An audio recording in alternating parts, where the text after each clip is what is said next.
Hello नमस्कार दोस्तों, मैं ऋषभ आपके चैनल एजुकेशन फॉर ऑल में एक बार फिर से आपका स्वागत करता हूं। आज हम लोग कक्षा 9 यानी कि क्लास 9th विज्ञान का अध्याय 2 क्या हमारे आसपास के पदार्थ शुद्ध हैं उसके बारे में पढ़ेंगे, जिसमें मैंने 100 अति महत्वपूर्ण जो है वो क्वेश्चन आंसर को लिया है, जो कि आपके आने वाले 12 जुलाई को बिहार एसआई दरोगा का जो है वो प्री का एग्जाम है उसके लिए जो है वो अति महत्वपूर्ण होगा, क्योंकि बिहार में जो है वो स्टेटमेंट वाइज क्वेश्चन जो है वो दिया जा रहा है। तो आपको थ्योरी प्लस यानी कि थ्योरिटिकल क्वेश्चन और आपका वन लाइनर क्वेश्चन सभी जो है वो पढ़ करके जाना होगा, तब जा करके आप जो है वो पास हो पाइएगा, क्योंकि ऐसा ही जो है वो पैटर्न अब बदल गया है। और करंट अफेयर को भी आप देखते रहिएगा। मैंने जो है वो एनसीईआरटी सीरीज स्टार्ट किया है, जिसमें मैंने क्लास 9th का चैप्टर नंबर 1 साइंस का करवा दिया है। यह चैप्टर नंबर 2 मैं अभी करवा रहा हूँ। वैसे ही पॉलिटी का आपका क्लास 9th का चैप्टर 1 और 2 जो है वो मैंने करवा दिया है। अगर आपने नहीं देखा है तो इसका प्लेलिस्ट बना हुआ है एनसीईआरटी सीरीज के नाम से, आप जो है जा करके देख सकते हैं। तो चलिए हम लोग जो है स्टार्ट करते हैं कि क्या हमारे आसपास के पदार्थ शुद्ध हैं, इससे 100 अति महत्वपूर्ण क्वेश्चन। जैसे भाग इसमें जो है वो 4 भागों में ये क्वेश्चन को बांटा गया है। पहला है शुद्ध पदार्थ और मिश्रण के बारे में हम लोग पढ़ेंगे। वैसे ही 25-25 क्वेश्चन करके 100 क्वेश्चन दिया गया है। तो चलिए स्टार्ट करते हैं हम लोग कि शुद्ध पदार्थ किसे कहते हैं। वह पदार्थ जिसमें मौजूद सभी कण समान रासायनिक प्रकृति के होते हैं और जिसमें कोई मिलावट नहीं होती है उसको शुद्ध कहेंगे। यानी कि वह पदार्थ जिसमें कोई मिलावट नहीं है उसको शुद्ध पदार्थ कहेंगे। जैसे मान लीजिए कह सकते हैं कि अगर दूध है तो दूध जो एक प्रकार का तो मिश्रण हो गया। जैसे मान लीजिए कोई पंखा है तो पंखा जो है वो एक कह सकते हैं कि टीन से बना हुआ है, तो वो उसमें टीन ही रहेगा। या फिर कोई और भी जो है आप अलग एग्जाम्पल ले सकते हैं। तो वह पदार्थ जिसमें कोई भी कण जो है वो मिलाया नहीं जाता है उसको शुद्ध पदार्थ कहते हैं। मिश्रण किसे कहते हैं? 2 या 2 से अधिक शुद्ध तत्वों या यौगिक के मिलने से बने पदार्थ को मिश्रण कहते हैं। देखिए, शुद्ध 2 या 2 से अधिक शुद्ध तत्व या फिर यौगिक, इसमें भी जो है वो शुद्ध तत्व या फिर यौगिक जो है वो मिलता है, उसी को मिश्रण मिक्सचर कहते हैं। मिश्रण कितने प्रकार के होते हैं? तो 2 प्रकार के, होमोजूनियस मिक्सचर और हेट्रोजीनियस, यानी कि समांगी मिश्रण और विषमांगी। समांगी मिश्रण क्या होता है? वह मिश्रण जिसकी बनावट पूरी तरह समान होती है और इसके अवयव को अलग अलग नहीं देखा जा सकता है, उसी को समांगी मिश्रण कहते हैं। जैसे नमक और पानी का घोल जो है वो, जब नमक और पानी एक दूसरे में घुल जाते हैं तो हम लोग ये पता नहीं कर पाते हैं कि कौन सा नमक है कौन सा पानी है, उसी को समांगी मिश्रण कहेंगे। वहीं विषमांगी इसको उल्टा हो जाएगा। वह मिश्रण जिसकी बनावट समान नहीं होती और इसके अवयव को भौतिक रूप से देखा जा सकता है। जैसे रेत और लोहे का छिलका, यानी कि रेत और लोहे का छिलका अगर आपस में मिला दिया जाएगा तो उसमें समझ में आ जाएगा कि कौन सा रेत है और कौन सा लोहा है। तत्व यानी कि एलिमेंट शब्द का प्रयोग सबसे पहले किसने किया था? तो 1661 में रॉबर्ट बॉयल के द्वारा एलिमेंट तत्व का प्रयोग किया गया था। और यह एनसीईआरटी से संबंधित सारा का सारा क्वेश्चन है, तो आप ये ना समझिएगा कि इससे क्वेश्चन नहीं आएगा। इससे क्वेश्चन एकदम डेफिनेटली 100% आएगा ही आएगा। तो आप इसको अच्छी तरह से पढ़िए। तत्व की परिभाषा सबसे पहले किसने प्रतिपादित किया था? तो एंटोनी लेबेजियर, लॉरेंट लेबेजियर के द्वारा। देखिए, 2 क्वेश्चन यहाँ पर हम लोगों ने देखा कि एलिमेंट शब्द का प्रयोग सबसे पहले 1661 में रॉबर्ट बॉयल के द्वारा किया गया था और इसका परिभाषा सबसे पहले किसने दिया था? एंटोनी लॉरेंट लेबेजियर को। तत्व किसे कहते हैं? पदार्थ का वह मूल रूप जिसे रासायनिक प्रतिक्रिया द्वारा अन्य सरल पदार्थों में विभाजित नहीं किया जा सकता है उसको तत्व यानी कि एलिमेंट कहा जाता है। कंपाउंड किसे कहते हैं? यौगिक।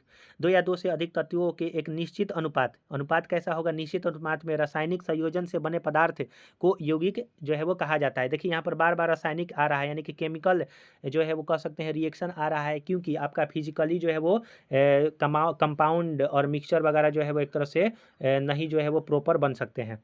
क्या वायु एक तत्व है या फिर मिश्रण? तो वायु जो है वो विभिन्न गैस से बना हुआ है, नाइट्रोजन ऑक्सीजन आदि का एक समांगी मिश्रण है। कौन सा मिश्रण है? तो समांगी मिश्रण है, यानी कि होमोजेनियस मिक्सचर है। यानी कि वायु एक होमोजेनियस मिक्सचर है, क्योंकि नाइट्रोजन, कार्बन डाइऑक्साइड है, आपका आर्गन है, ये सारा का सारा हम लोगों को क्या दिखाई दे देता है? तो नहीं दिखाई देता है, इसीलिए यह समांगी मिश्रण है।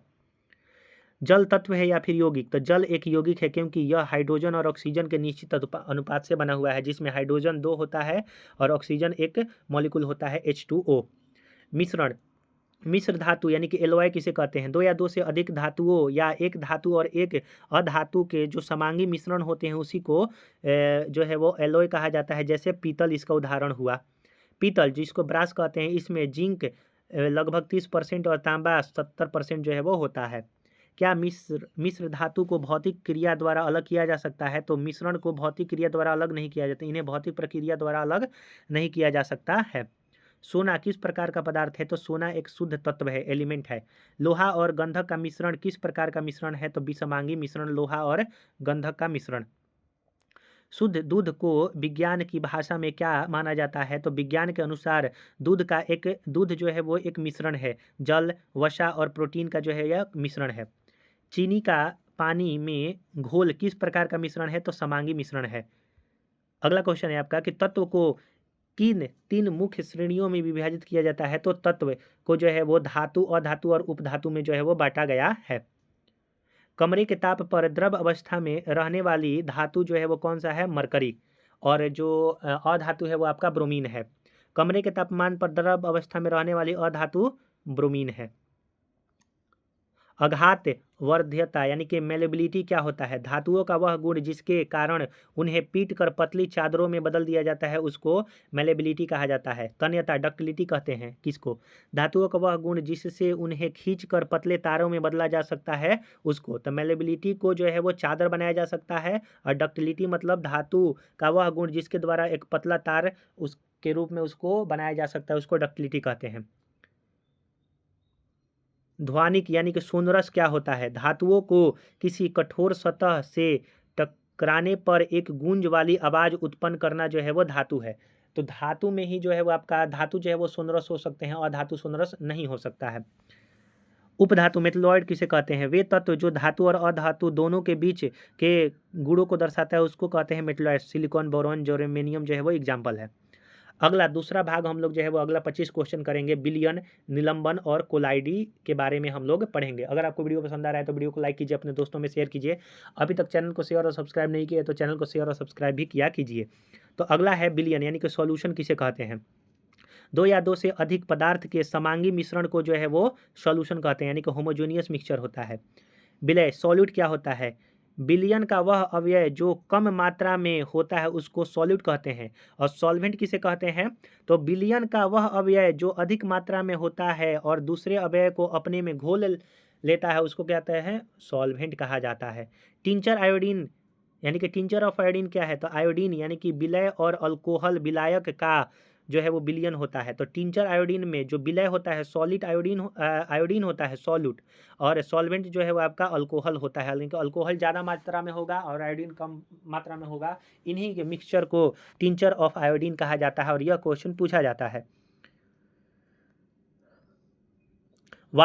तातीय पेय यानी कि एरिएटेड ड्रिंक जैसे कोका कोला में विलय और विलायक क्या है? तो कार्बन डाइऑक्साइड गैस विलय है और जल जो है वो आपका विलायक है। कोको कोला जैसे जो सॉफ्ट कोल्ड ड्रिंक वगैरह आता है उसमें कार्बन डाइऑक्साइड विलय है यानी कि सॉल्यूट, और आपका पानी जो है वो विलायक है।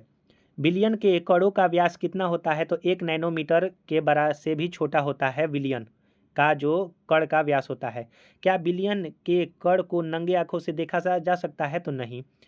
सेचुरेटेड सॉल्यूशन संतृप्त विलयन किसे कहते हैं? दिए गए निश्चित तापमान पर यदि विलयन में और विलय पदार्थ नहीं घुल सकता तो उसे संतृप्त विलयन कहते हैं, यानी कि सेचुरेटेड। कोई जो है वो आपका सॉल्यूशन है, विलयन है, उसको एक निश्चित तापमान पर जो है वो घोल रहे हैं, लेकिन वह अब पदार्थ को घोल नहीं सकता उसके आगे, उसी को सेचुरेटेड कहा जाता है। और अनसेचुरेटेड इसके जस्ट उल्टा। यदि एक विलयन में विलय पदार्थ की मात्रा संतृप्त के स्तर से कम हो तो उसे असंतृप्त यानी कि अनसेचुरेटेड कहा जाता है। घुलनशील या फिर विलयता सॉल्युबिलिटी किसे कहते हैं? किसी निश्चित तापमान पर विलायक में घुलने वाले विलय पदार्थ की अधिक मात्रा को उसकी विलयता जो है वो सॉल्युबिलिटी कहा जाता है। सस्पेंशन यानी कि विलंबन किसे कहते हैं? यह एक विषमांगी मिश्रण है जिसमें विलय पदार्थ के कण घुलते नहीं बल्कि माध्यम की समशिष्ट में निलंबित रहते हैं, उसको निलंबन यानी कि सस्पेंशन कहते हैं। यानी कि यह एक क्या है? तो सस्पेंशन एक विषमांगी मिश्रण है जिसमें विलय पदार्थ के कण घुलते नहीं बल्कि माध्यम की समशिष्टि में निलंबित होते रहते हैं। क्या निलंबन के कणों को आंखों से देखा जा सकता है? हाँ, इन्हें आसानी से आंखों से देखा जा सकता है। कोलाइडी विलयन किसे कहते हैं? यानी कि कोलाइडल सॉल्यूशन किसे कहते हैं? वह मिश्रण जिसके कण निलंबन से छोटे लेकिन विलयन से बड़े, यानी कि निलंबन से तो छोटे होंगे लेकिन विलयन से बड़े होंगे, यह दिखने में समांगी लगता है पर वास्तव में यह विषमांगी होता है, जैसे दूध। दूध जो है वो एक कोलाइडी सॉल्यूशन है, लेकिन यह देखने में समांगी लगेगा, लेकिन वास्तव में कैसा होता है, तो हेट्रोजीनियस विषमांगी कहते हैं। टिंडल प्रभाव किसे कहते हैं? कोलाइडल कणों द्वारा प्रकाश की किरणों का फैलना या फिर प्रकीर्णन करना टिंडल प्रभाव होता है। टिंडल प्रभाव। टिंडल प्रभाव की खोज किसने किया था? तो वैज्ञानिक जॉन टिंडल ने। क्या वास्तविक विलयन टिंडल प्रभाव दिखाता है? नहीं, क्योंकि इसके कण बहुत छोटे होते हैं। यानी कि जो वास्तविक विलयन होता है वह टिंडल प्रभाव नहीं दिखाता है, क्योंकि इसके कण छोटे छोटे होते हैं। कोलाइड के दो मुख्य भाग होते हैं, परिक्षिप्त प्रावस्था यानी कि डिस्पर्स्ड फेज और परिक्षेपण माध्यम डिस्पर्सिंग मीडियम। कोहरा, बादल, कुहासा किस प्रकार का कोलाइड है? तो कोहरा हुआ, बादल हुआ, कुहासा हुआ, एरोसेल है जिसमें गैस में द्रव्य जो है वो घुला रहता है। यानी कि गैस जो है वो डिस्पर्स फेज हुआ और डिस्पर्सन मीडियम जो है वो आपका द्रव्य हुआ। तो कोहरा, बादल और कुहासा एरोसोल का एग्जाम्पल है। धुआं और स्वचालित वाहन का निथार यानी कि एग्जॉस्ट जो है वो एरोसोल गैस में ठोस का है। शेविंग क्रीम जो है वो फोम और झाग है और यह द्रव्य में गैस का मिश्रण कोलाइडी है। दूध और फेस क्रीम जो है वो इमल्सन और पायस का उदाहरण, जो कि द्रव्य में द्रव्य का जो है वो कोलाइडी विलयन है। कीचड़ और मैग्नीशिया, मिल्क ऑफ मैग्नीशिया किसका उदाहरण है? तो सोल द्रव्य में ठोस का जो है वो उदाहरण है। जेल कोलाइडी, तो जेली, पनीर और मक्खन जो है वो जेल कोलाइडी का उदाहरण, जेली, पनीर और मक्खन। क्या कोलाइडल विलयन के कण शांत छोड़ देने पर नीचे बैठ जाते हैं? तो कोलाइडी विलयन के कण शांत छोड़ देने पर नीचे नहीं बैठते हैं, क्योंकि यह बहुत अस्थायी होते हैं। निलंबन अस्थायी होता है या फिर अस्थायी? तो निलंबन अस्थायी होता है। शांत छोड़ने पर कण नीचे जो है वो बैठ जाते हैं, लेकिन कोलाइडी जो है वो अस्थायी जो है वो होता है, शांत नहीं होता है। अगला है पृथक्करण की विधि, यानी कि कोई भी मिश्रण है तो उसको अलग करने का, यानी कि दो चीज़ों को, तीन चीज़ों को अलग अलग करने की विधि के बारे में हम लोग पढ़ेंगे। अगर आपको वीडियो वाकई में अच्छा लग रहा है, आपके एग्जाम के लिए बेनिफिट जो है वो रहेगा, मैं ये 100% कह रहा हूँ, तो उसके लिए आप जो है प्लीज़ चैनल को शेयर और सब्सक्राइब जरूर से जरूर करें। अगर आप NCERT से संबंधित ऑनलाइन फॉर्म में एक तरह से क्वेश्चन आंसर करना चाहते हैं, रिवीजन, बायोलॉजी, केमिस्ट्री, आपका मिडिवल हिस्ट्री, एंशिएंट हिस्ट्री, तो उसका रिवीजन सीरीज के नाम से प्लेलिस्ट बना हुआ है, आप जो है जा करके देख सकते हैं। अगला क्वेश्चन है 51 नंबर कि विषमांगी मिश्रण को अलग करने की समान भौतिक विधि कौन सी है? तो विषमांगी विधियन को हाथ से चुनकर और छननी से छानकर। नीली अथवा काली स्याही से रंग वाले घटक को किस विधि से अलग किया जाता है? तो वाष्पीकरण। यानी कि नीला हो, काली स्याही के रंग वाले घटक को अलग अलग करना है तो इवोपोरेशन के द्वारा किया जाता है। दूध से क्रीम के पृथक करने की विधि को सेंट्रीफ्यूगल यानी कि अपकेंद्रीकरण। अपकेंद्रीकरण का सिद्धांत क्या है? जब मिश्रण को तेजी से घुमाया जाता है तो भारी कण नीचे बैठ जाता है और हल्का कण ऊपर जो है वो आ जाता है और बाहर की तरफ फेंकता है। वॉशिंग मशीन के कपड़े से पानी निचोड़ने की विधि अपकेंद्रण पर उदाहरण है। दो अघुलनशील द्रव्य जैसे तेल और पानी को अलग करने की विधि जो है वो सेपरेशन फनल यानी कि पृथक्करण कीप के द्वारा किया जाता है। नमक और अमोनिया क्लोराइड को मिश्रण के कैसे अलग किया जाता है? नमक और अमोनिया क्लोराइड को सब्लिमेशन द्वारा। ऊर्ध्वपातन, किसी ठोस पदार्थ का बिना द्रव्य में बदले सीधे गैस में बदलना जो है सब्लिमेशन कहलाता है, जैसे कपूर हुआ, नेफ्थलीन हुआ। क्रोमैटोग्राफी विधि का उपयोग किया जाता है उन विलय पदार्थ को अलग करने में जो एक ही प्रकार के विलायक में घुले होते हैं, जैसे स्याही के रंगों को अलग करना क्रोमेटोग्राफी कहलाता है। यानी कि एक तरह से कह सकते हैं ना कि रंगों को अलग करने की विधि को क्रोमेटोग्राफी कहा जाता है। जब विलय पदार्थ को अलग करने यानी कि उन विलय पदार्थ को अलग करने की विधि जो एक ही प्रकार के विलायक से घुले हुए हैं। ग्रीक भाषा का क्रोमा क्या है? तो क्रोमा जो है का अर्थ होता है रंग। तो क्रोमा कौन सा भाषा है? तो ग्रीक भाषा है और इसका मतलब होता है रंग।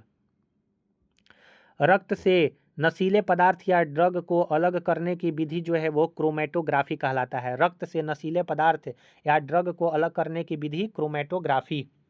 आसवन विधि, डिस्टिलेशन का उपयोग किया जाता है दो घुलनशील द्रव्य को अलग करने के लिए जिनके क्वथनांक बॉइलिंग पॉइंट के बीच पर्याप्त अंतर है। यानी कि डिस्टिलेशन का उपयोग कब किया जाता है, तो दो घुलनशील द्रव्य को अलग करने के लिए जिसमें बॉइलिंग पॉइंट के बीच जो है वो अंतर होता है, तब डिस्टिलेशन का प्रयोग करेंगे।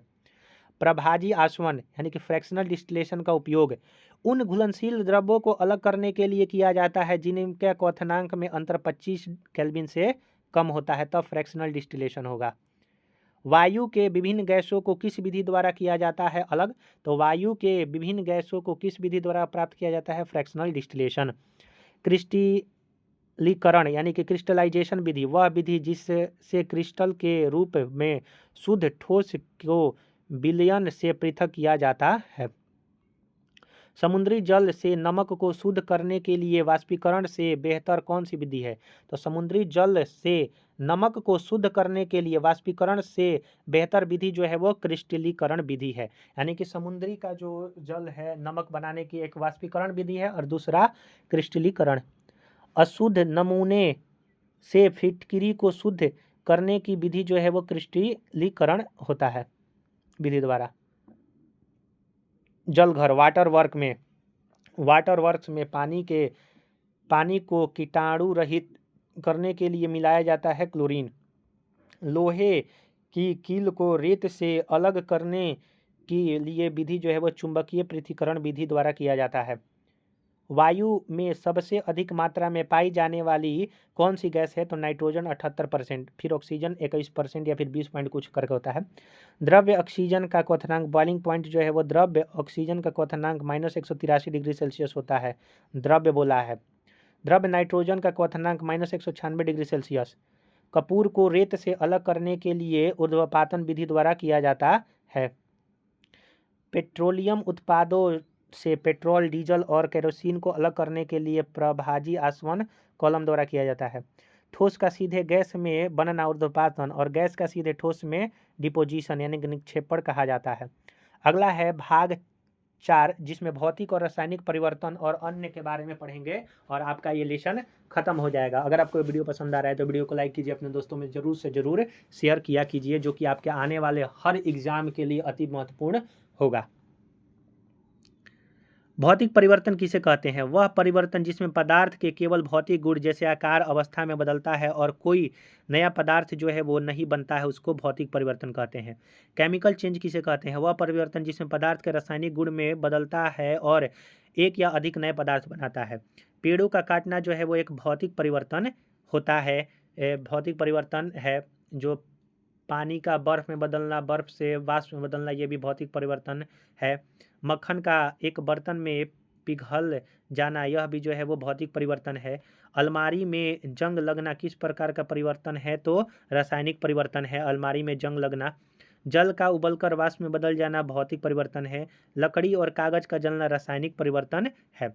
एक तरह से कह सकते हैं कि जो भौतिक परिवर्तन है रिवर्सिबल जो है वो चेंज है और आपका केमिकल रिएक्शन जो है वो इरिवर्सिबल चेंज है।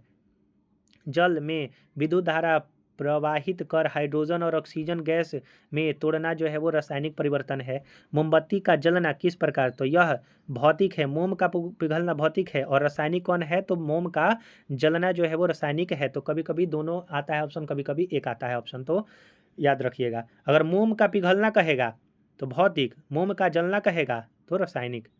पौधे में वृद्धि होना कौन सा परिवर्तन है, तो रासायनिक परिवर्तन है। लोहे के चूर्ण और बालू को मिलाने का कौन सा परिवर्तन है, तो भौतिक परिवर्तन है, क्योंकि इसको चुंबकीय विधि द्वारा अलग किया जा सकता है। खाना पकाना किस प्रकार का परिवर्तन है, रासायनिक परिवर्तन है। भोजन का पचना, यह भी एक रासायनिक परिवर्तन का उदाहरण है। सल्फर का कार्बन डाइऑक्साइड में घुलना भौतिक परिवर्तन है। सल्फर का कार्बन डाइऑक्साइड में घुलना भौतिक परिवर्तन है, ये याद रखिएगा, क्योंकि ये जो है लग रहा है कि केमिकल रिएक्शन हो रहा है तो ये आपका केमिकल हो जाएगा, लेकिन ये भौतिक परिवर्तन है। अब तक खोजे गए तत्वों की संख्या लगभग कितनी है, तो 100 से अधिक है, लगभग 118। खोजे गए तत्वों में कितने तत्व प्राकृतिक रूप से पाए जाते हैं, तो 90 यानी कि 92 तत्व जो है वो नेचुरली आपके मिले हैं। मानव निर्मित या कृत्रिम तत्वों की संख्या शेष तत्व है, यानी कि 118 में से 92 को घटा दीजिए और जितने शेष बचेंगे वो सारा का सारा आर्टिफिशियल है। अधिकतर तत्व किस अवस्था में पाए गए हैं, तो ठोस में। कमरे के ताप पर कितने गैस अवस्था में तत्व हैं? तो 11 तत्व जो है वो गैसीय अवस्था में पाया जाता है कमरे के टेम्परेचर पे। कौन से तत्व कमरे के तापमान से थोड़े अधिक तापमान यानी कि 303 केल्विन पर द्रव अवस्था में बदल जाता है? तो गैलियम और सीजियम। यौगिक के गुण उसके घटक तत्वों से कैसे होता है? तो पूरी तरह से भिन्न होता है। क्या किसी मिश्रण के बनने में ऊर्जा यानी कि ऊष्मा और प्रकाश का अवशोषण या फिर उत्सर्जन अनिवार्य है? तो नहीं, मिश्रण में यह अनिवार्य नहीं है, लेकिन यौगिक में है। क्या किसी मिश्रण के बनने में ऊर्जा का अवशोषण या उत्सर्जन अनिवार्य है? तो नहीं, मिश्रण में नहीं है, लेकिन यौगिक में है। सोडियम क्लोराइड नमक क्या है? तो एक रासायनिक यौगिक है। साधारण नमक को पानी से अलग करने के लिए किस सरलतम विधि का उपयोग करते हैं? तो वाष्पीकरण का।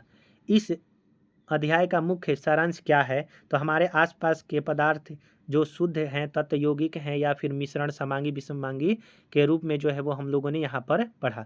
तो हम लोगों ने यहाँ पर जो है वो 100 इंपॉर्टेंट क्वेश्चन करा, जो कि क्लास 9th का चैप्टर नंबर 2 साइंस से हम लोगों ने किया। तो मैंने जो है वो अभी तक इस वीडियो को लेकर के 4 वीडियो जो है वो अपलोड कर दिया है, 2 साइंस का और 2 ही जो है वो आपका पॉलिटिकल साइंस का मैंने जो है वो कर दिया है। अगर आपने नहीं देखा है तो इसका प्लेलिस्ट में जो है बना दूंगा और डिस्क्रिप्शन में लिंक जो है वो दे दूंगा, आप जो है जाकर के देख सकते हैं, एनसीईआरटी सीरीज के नाम से। अगर आपको वीडियो पसंद आया तो वीडियो को लाइक कीजिए, अपने दोस्तों में शेयर कीजिए। अभी तक चैनल को शेयर और सब्सक्राइब नहीं किए हैं तो चैनल को शेयर और सब्सक्राइब किया कीजिए। तो चलिए अगले वीडियो मिलेंगे, तब तक के लिए नमस्कार।